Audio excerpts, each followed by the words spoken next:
महाभारत में एक नाम आता है पृथा। आखिर ये पृथा कौन थी? और कहते हैं महाभारत में इसका भी गांधारी जितना महत्व था। अगर आज से पहले आपने महाभारत में इस स्त्री का नाम सुना है तो अभी कमेंट में करके हमें बताइए कि ये पृथा कौन थी। तो चलिए हम चलते हैं अपने चौथे अध्याय की ओर, जिसमें हम बहुत ही रहस्यमय एक स्त्री के बारे में जानेंगे। वह जिसने देवताओं को पृथ्वी पर बुलाने का वरदान पाया था, जिसके एक निर्णय से इतिहास के सबसे बड़े धनुर्धर कर्ण को जन्म दिया, जो 5 पांडवों की माता बनी, लेकिन जिसने अपने जीवन का सबसे बड़ा रहस्य वर्षों तक छुपा के अपने हृदय में रखा था। क्या आप जानते हैं कि वह स्त्री कौन थी? क्या सच में 5 पांडवों को जन्म देने वाली माता कुंती नहीं, कोई और थी? ये सभी रहस्यों से आज पर्दा उठेगा इस अध्याय में, तो आप वीडियो के अंत तक बने रहिए, क्योंकि आज का जो अध्याय है बहुत ही रोमांचक और रहस्यमय है। एक साधारण राजकुमारी कैसे महाभारत की सबसे महत्वपूर्ण पात्र बन गई। आज हम जानेंगे उस नारी की कहानी जिसके बिना महाभारत की कल्पना भी अधूरी है। जय श्री राधे कृष्ण दोस्तों, मैं पल्लवी सिंह आपका फिर से स्वागत करती हूँ हमारे YouTube channel youth family community में। और अभी हर शनिवार को हमारे चैनल पर महाभारत के अनसुने रहस्यों की सीरीज आती है। तो अगर आपको ये सीरीज पसंद आ रही है तो वीडियो को लाइक करें, और आपने हमारे चैनल को सब्सक्राइब नहीं किया है तो चैनल को सब्सक्राइब करें।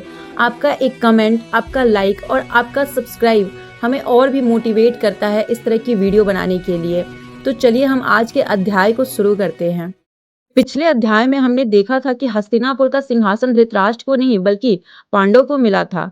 राज्य का भविष्य तय हो चुका था, लेकिन भाग्य अभी अपनी सबसे महत्वपूर्ण चाल चलना बाकी था, क्योंकि उसी समय आर्यवर्त के एक दूसरे राज्य में एक ऐसी बालिका बड़ी हो रही थी जो आगे चलकर केवल हस्तिनापुर की महारानी ही नहीं बल्कि पूरे महाभारत का भविष्य बदलने वाली थी, जिसका नाम था पृथा। हाँ, वही पृथा जिन्हें संसार आज माता कुंती के नाम से जानता है। लेकिन प्रश्न यह है कि आखिरकार पृथा कुंती कैसे बनी? तो आइए समय के उस अध्याय में चलते हैं जहां से इस महान कथा की शुरुआत हुई थी।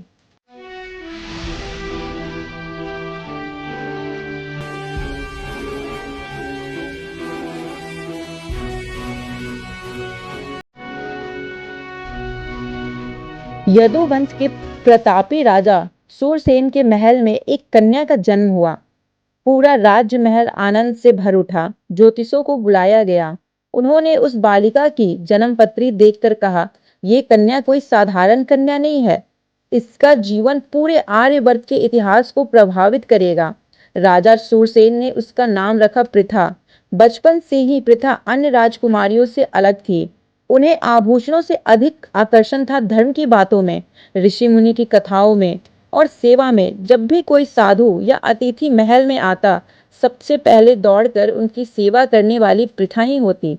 राजा सूरसेन अपनी पुत्री को देखकर प्रसन्न होते, लेकिन उन्हें क्या पता था कि शीघ्र ही उन्हें अपनी सबसे प्रिय संतान से बिछड़ना पड़ेगा।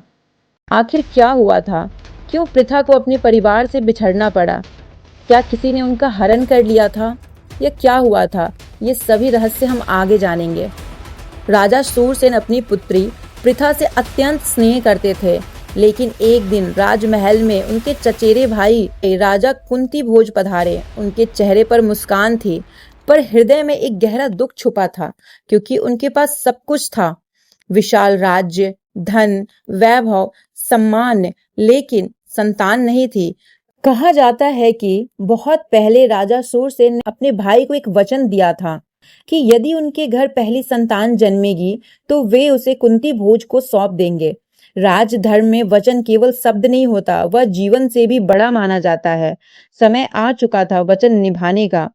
जब यह बात रानी को पता चली तो उनकी आंखें भर गई। एक माँ कैसे अपनी छोटी सी बेटी को स्वयं से दूर कर सकती थी? उधर छोटी सी पृथा को यह भी समझ नहीं आ रहा था कि महल में सब इतने उदास क्यों हैं। वह कभी अपनी माँ के आंचल से लिपट जाती तो कभी पिता की उंगली पकड़ लेती। राजा सूरसेन ने अपनी पुत्री को गोद में उठाया और गंभीर स्वर में कहा, पुत्री, आज से तुम्हारा एक और घर होगा। पृथा ने मासूमियत से पूछा, क्या आप भी वहां चलेंगे पिताश्री? यह प्रश्न सुनकर कुछ क्षणों के लिए पूरा राजमहल मौन हो गया। राजा शूरसेन की आंखों से आंसू आ गए, लेकिन उन्होंने स्वयं को संभाला। उन्हें अपनी पुत्री के मस्तक को चूमा और कहा, जहां धर्म हो वही हमारा आशीर्वाद हमेशा तुम्हारे साथ रहेगा। उसी दिन राजकुमारी पृथा राजा कुंती भोज के महल पहुंच गई। राजा कुंती भोज ने उन्हें अपनी पुत्री की तरह अपनाया। उन्होंने कहा, आज से तुम केवल पृथा नहीं, मेरी पुत्री हो। और तभी से पृथा का नया नाम पड़ा, कुंती। दोस्तों, ये वही क्षण था जब इतिहास ने पहली बार पृथा को कुंती के रूप में पहचानना शुरू किया। लेकिन कुंती के जीवन की सबसे बड़ी परीक्षा अभी शुरू नहीं हुई थी। उन्हें नहीं पता था कि बहुत जल्द एक ऐसे महर्षि उनके जीवन में आने वाले हैं जिनके एक वरदान से पूरे महाभारत का भविष्य बदल जाएगा। तो आगे जानेंगे हम कि वो कौन से ऐसे महर्षि थे जिनके आशीर्वाद से महाभारत का भविष्य बदलने वाला था। अगर आपको ये हमारा अध्याय पसंद आ रहा है और आपने हमारे चैनल को सब्सक्राइब नहीं किया है तो हमारे चैनल को अभी सब्सक्राइब करें। अब हम आगे बढ़ते हैं अपने अध्याय में। समय बीतता गया। छोटी सी पृथा अब राजकुमारी कुंती बन चुकी थी। उनका स्वभाव आज भी वैसा ही था, विनम्र, संयम और सेवा भाव से भरा हुआ। कुंती भोज अक्सर कहा करते थे, पुत्री, राजमहल की शोभा सोना चांदी से नहीं बल्कि संस्कारों से बढ़ती है और तुम मेरे राज्य का सबसे बड़ा गर्व हो। कुंती मुस्कुरा देती, लेकिन उन्हें नहीं पता था कि उनका धैर्य बहुत जल्द परीक्षा में पड़ने वाला है। एक दिन राजमहल के मुख्य द्वार पर अचानक हलचल मच गई। सैनिक दौड़ने लगे, मंत्री घबरा गए और पूरे महल में केवल एक ही नाम सुनाई देने लगा, महर्षि दुर्वासा आ रहे हैं। यह सुनते ही राजा कुंती भोज स्वयं महल के द्वार पर पहुंचे। उन्होंने दूर से ही हाथ जोड़ लिया, क्योंकि वे जानते थे कि महर्षि दुर्वासा जितने महान तपस्वी थे उतने ही क्रोधी भी। उनके क्रोध से देवता भी भय खाते थे। एक छोटी सी भूल और वर्षों का पुण्य भी नष्ट हो सकता था। महर्षि दुर्वासा महल में प्रवेश करते हैं। लंबी जटाएं, तेजस्वी नेत्र, शरीर पर वल्कल वस्त्र और चेहरे पर ऐसा तेज जिसकी ओर कोई अधिक देर तक देख भी नहीं सकता था।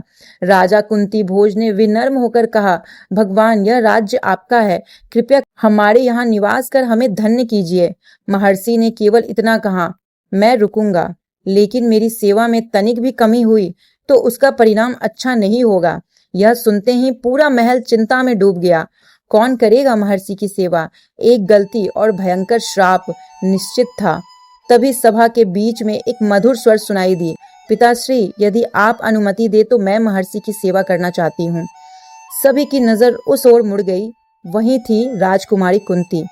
राजा कुंती भोज घबरा गए। उन्होंने कहा, पुत्री, तुम्हें पता भी है तुम क्या कह रही हो?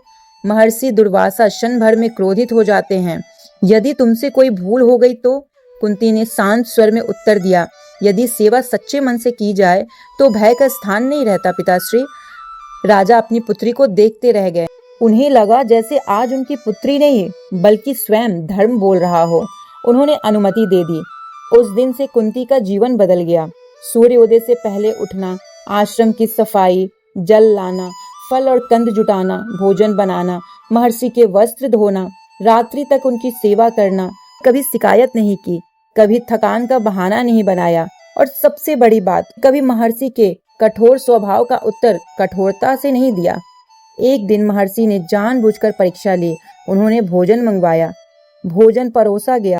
पहला कौर उठाया, उन्होंने क्रोध में पूरा पात्र फेंक दिया। यह भोजन ठंडा क्यों है? महल के सेवक कांप उठे। सभी को लगा अब श्राप मिलेगा, लेकिन कुंती ने बिना एक शब्द बोले भूमि साफ की, फिर रसोई में गई और उतने ही प्रेम से नया भोजन बनाकर ले आई। उनके चेहरे पे न क्रोध था न अपमान, केवल सेवा का भाव था।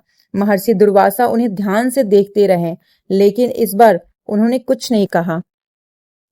कई महीने बीत गए। महर्षि दुर्वासा ने अनेकों बार कुंती की परीक्षा ली।